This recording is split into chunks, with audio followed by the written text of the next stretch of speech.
Hello বন্ধুরা, welcome back to my YouTube channel. আজকের ভিডিওতে তৈরি করে দেখাবো কিভাবে আপনারা বাড়িতে খুবই সহজে একটি ওয়্যারলেস এলইডি সার্কিট তৈরি করতে পারেন বাড়িতে খুবই সহজে। তো ভিডিওটি শুরু করা যাক। আগে প্রথমে ডেমো ভিডিওতে আমি দেখিয়ে নিচ্ছি প্রথমে যে কিভাবে এটি কাজ করে। দেখুন, কয়েলের সাথে যুক্ত এলইডিকে যখনই আমি কয়েলের মধ্যে লাগাচ্ছি অটোমেটিকভাবে এলইডিগুলি জ্বলে উঠছে।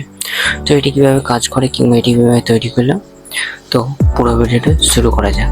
এবং ভিডিওর মধ্যে আমি দেখাচ্ছি যে এলইডিগুলো কত সুন্দরভাবে জ্বলছে, ভালো করে দেখে নিন। এটি তৈরি করার জন্য আমরা প্রথমে একটি প্লাস্টিকের বোতল নিয়েছি। প্লাস্টিকের বোতলের গায়ে আমরা তামার তারকে একটি অংশকে প্রথমে বার করে নিয়ে 15 পাক ঘুরিয়ে নেব। 1 2 3 4 করে এরকমভাবে যখন 15 পাক ঘুরিয়ে নিয়েছি, দেখুন 1 2 3 4 ঘুরে আমরা 15 পাক এটিকে ঘুরিয়ে নিচ্ছি ভালোভাবে, কারণ কি 15 পাকই প্রথম কয়েলটি হবে। 15 পাকটা ঘুরিয়ে নেওয়ার পর তামার তারটিকে ওখানটায় ধরে রেখে দিয়েছি আমি। ধরে রেখে দিয়ে এবার এই দুটো অংশ, মাঝখানে যে দুটি অংশ হবে এই দুটি অংশকে ওখানে ভালোভাবে আঙুলের সাহায্যে ধরে আবার 15 পাক এই কয়েলের মধ্যে দিতে হবে। অর্থাৎ দ্বিতীয় কয়েলটি যেটি হবে সেটিও 15 পাকের হবে, মানে পুরো 30 পাকের পুরো যে সার্কিটের মডিউলটি হবে, সার্কিটের সেই মডিউলের পুরো কয়েলটি হবে 30 পাকের। তো 30 পাকের কয়েল দিয়ে নেওয়ার পর এবারে আমরা কি করছি যে একটি কাটারের সাহায্যে আমরা তামার তারগুলিকে কেটে নিলাম। দুটি তামার তার কেটে নেওয়ার পর এবারে দেখুন প্লাস্টিকের বোতলের গায়ে থেকে আমরা তামার তারকে বার করে নিলাম। বার করে নেওয়ার পর তামার তারগুলি কিংবা কয়েলগুলি এদিকে ওদিকে ছড়িয়ে যাবে, সেই কারণে আমরা কি করছি, প্রথমে কি তামার তারের সাহায্যে একটি তারের সাহায্যে আমরা কয়েলের মধ্যে পেঁচিয়ে নিলাম, যেন কোনোভাবে আমার কয়েলগুলি কোনো দিকে ছড়িয়ে ছড়িয়ে না যেন যায়। দুদিকে দুটি তারের সাহায্যে কয়েলগুলোকে পেঁচিয়ে নেওয়ার পর তা সত্ত্বেও আমি কি করছি, মাঝের যে অংশটি যে সেগুলিকে ভালোভাবে আলাদা করে দেখিয়ে দিচ্ছি, যে তিনটি যে কানেকশন হবে তিনটি আলাদা করে দিলাম। এবার এই তামার তারেতে আমরা ভালোভাবে সেলো টেপের সাহায্যে ব্ল্যাক টেপ, যে ধরনের হয় ইলেকট্রিক যে ওয়্যারিং এর কাজে ইউজ হয় সেই ধরনের ব্ল্যাক টেপগুলিকে এর গায়ে পেঁচিয়ে নিচ্ছে। কারণ কি, এগুলি ভালোভাবে পেঁচিয়ে দিলে কি কোনোভাবে এদিক ওদিক তামার তারগুলি অর্থাৎ কয়েলগুলি সরে যাবে না, অর্থাৎ কয়েলগুলি লাইন থেকে বাইরে বার হয়ে যাবে। সেই কারণে কি আমরা একদিকে সেলো টেপ লাগিয়ে দিয়েছি এবং অপর দিকে সেলো টেপ লাগাচ্ছি। ঠিক তেমনই ভাবে আরেক দিকে আমরা সেলো টেপকে ভালোভাবে লাগিয়ে দেব। তো দেখুন, পরবর্তী সেলো টেপটা নিয়েছি এবং এই দিকে আমি সেলো টেপটা লাগিয়ে দিচ্ছি। 1 2 করে তিন দিকে তামার তারে আমরা সেলো টেপগুলো লাগিয়ে দিয়েছি। এবারে নিয়েছি একটি d882 ট্রানজিস্টর। এই ট্রানজিস্টরগুলো মূলত মসকিউটো যে ব্যাটে স্টেপ আপ করার জন্য, অর্থাৎ মসকিউটো ব্যাটে স্টেপ আপ করার জন্য যে সার্কিট আছে সেই সার্কিটে এই ধরনের ট্রানজিস্টরগুলো ব্যবহৃত হয়। এই ট্রানজিস্টরগুলি মার্কেটে 8 থেকে 10 টাকা 12 টাকার মধ্যে আপনারা পেয়ে যাবেন। d882 ট্রানজিস্টরটিকে কেমনভাবে লাগাচ্ছি দেখুন, আমি ক্লিপের মধ্যে লাগিয়ে নিয়ে ট্রানজিস্টরটাতে 3টে পিন আছে। এবারে লাগবে একটি 1K রেজিস্টার। 1K রেজিস্টারটিকে আমরা ট্রানজিস্টর তৃতীয় পিনের সাথে সোল্ডারিং আয়রনের সাহায্যে আমরা যুক্ত করে নিচ্ছি, কারণ কি 1K রেজিস্টারই এই সার্কিটেতে আমরা ইউজ করব, অর্থাৎ 1K রেজিস্টারই এই সার্কিটে ভালোভাবে কাজ করবে। তো রেজিস্টারে 1K রেজিস্টারটি একটি পা বড় ছিল, সেই জন্য আমরা কাটারের সাহায্যে কেটে নিলাম। এবারে কয়েলের কানেকশনটি ভালোভাবে লক্ষ্য করে দেখুন।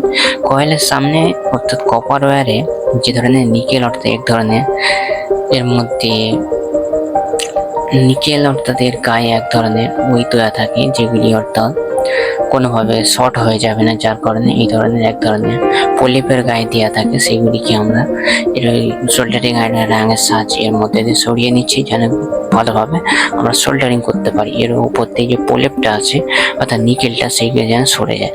তো দেখুন, এর গায়ে এগুলি সরিয়ে নেওয়ার পর আমরা সোল্ডারিং আয়রনের সাহায্যে এগুলো সরিয়ে নিচ্ছি ভালোভাবে। 1 2 3 করে 3টে দিয়ে দিয়েছি। এবারে নিয়েছি ফার্স্ট ওয়্যারটিকে আমরা ট্রানজিস্টরের মিডল পিনের সাথে যুক্ত করে নিলাম। এবারে থার্ড ওয়্যারটাকে আমরা যুক্ত করছি ট্রানজিস্টরের একটি রেজিস্টার যে পিনে যুক্ত ছিল, অর্থাৎ তৃতীয় পিনে, সেই তৃতীয় পিনের সাথে যুক্ত করেছি। এবারে নিয়েছি একটি 9 ওয়াট এলইডি যে খারাপ বাল্ব হয় তার সার্কিট। সেই সার্কিটের মধ্যে আমরা কি করছি, সেই সার্কিটটা নিয়েছি কারণ কি এই সার্কিটের মধ্যে যে কয়েলগুলি ইউজ হয় সেই কয়েলগুলি আমাদের এই সার্কিটে ইউজ করব, অর্থাৎ এই প্রজেক্টে ইউজ করব। সেই কারণে আমরা কয়েলটিকে সোল্ডারিং আয়রনের সাহায্যে খুব সাবধানতার সহিত আমরা খুলে নিচ্ছি, যেন কোনোভাবে না যেন কয়েলের দুটি পা আছে কয়েলের দুটি পা না যেন নষ্ট কিংবা ভেঙে যায়, কারণ কি ভেঙে গেলে এটি আর কাজে লাগবে না। সেই জন্য আমরা কি করছি, সাবধানতার সহিত কয়েলের দুটি পা এর মধ্যে দিয়ে আমরা ডিসোল্ডারিং করে বাইরে বার করে নিচ্ছি। এবারে দেখুন কয়েলটিকে আমরা ভালোভাবে এর মধ্যে দিয়ে বার করে নেওয়ার জন্য সোল্ডারিং আয়রনের সাহায্যে বার করে নিচ্ছি। আরেকটি কথা বলে রাখি, আমরা এতে যে 3টে লাইট ইউজ করব সেই জন্য 3টে কয়েল আমাদের ইউজ করব, 3টে কয়েল আমরা ইউজ করব কিংবা 3টে কয়েল ব্যবহার করব। এবারে আমরা কি করছি, কয়েলটিকে ঠিক আছে কিনা চেক করার জন্য আমরা মাল্টিমিটারকে নিয়ে ডিসি বাজার মোডে আমরা সেট করে নেব। বাজার মোডে সেট করে নেওয়ার পর আমরা কোনো কয়েল চেক করতে পারি। তো মাল্টিমিটারটি বিপ দিচ্ছে, এবার আমরা দুটো পিনে ধরতেই দেখুন মাল্টিমিটারের আওয়াজ দিচ্ছে, অর্থাৎ এভাবে আমরা ভালোভাবে লক্ষ্য করে কয়েলকে চেক করতে পারি।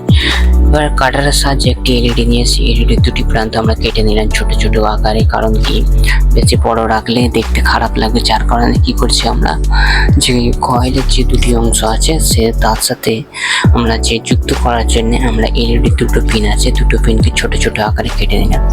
দুটো পিন কেটে নেওয়ার পর এবারে সোল্ডারিং আয়রনের সাহায্যে কয়েলের যে দুটো এলইডি যে দুটি প্রান্ত আছে দুটি প্রান্তকে আমরা কয়েলটি যে আছে এই কয়েলের দুটি প্রান্তের সাথে যুক্ত করবো সোল্ডারিং আয়রনের সাহায্যে, খুবই ভালোভাবে যুক্ত করব। আর এতে কোনো প্লাস মাইনাস এই সমস্ত দেখতে হবে না, কারণ কি এটি ট্রান্সফরমার যেমন ধরনের কাজ করে ঠিক তেমনভাবে কাজ করবে, যার কারণে এতে কোনো ধরনের এগুলো দেখতে হবে না যে প্লাস মাইনাস আছে কি, প্লাস মাইনাস যা খুশি লাগায় এতে কাজ করবে। তো এটি এসি কারেন্টের জন্য ব্যবহার হচ্ছে, যার কারণে কোনো রকম প্লাস মাইনাসের দিকে আপনাদের চিন্তা করতে হবে না, যেমন খুশি লাগালে এই সার্কিটে চলবে। তো দুটি পিনকে ভালোভাবে লাগিয়ে নেওয়ার পর একটিকে আমরা রেখে দিলাম, অপরদিকে আরেকটি সবুজ কয়েল রেখেছি, সবুজ কয়েলটি রেখে দিয়েছি, তারপরে নিচে আরেকটি কালো কয়েল। এই কয়েলটা আমি একটি এলইডি যে ড্রাইভার আছে সার্কিট, সেই সার্কিটের মধ্যে থেকে আমি বার করেছি। সার্কিটের মধ্যে দিয়ে বার করে নেওয়ার পর দেখুন কেমনভাবে আমি এর মধ্যে লাগাচ্ছি। প্রথম কয়েলটি যেমনভাবে লাগিয়েছি ঠিক দ্বিতীয় কয়েলটি তেমনভাবে আমরা এর মধ্যে লাগিয়ে নিচ্ছি। এলইডি প্লাস মাইনাস কোনো রকম না দেখে যেমন খুশি লাগাবে এটি কাজ করবে। তো দুটি কয়েলকে ভালোভাবে লাগিয়ে নেওয়ার পর দেখুন যত্ন সহকারে আমরা দুটি কয়েলকে লাগিয়ে নিচ্ছি সোল্ডারিং আয়রনের সাহায্যে।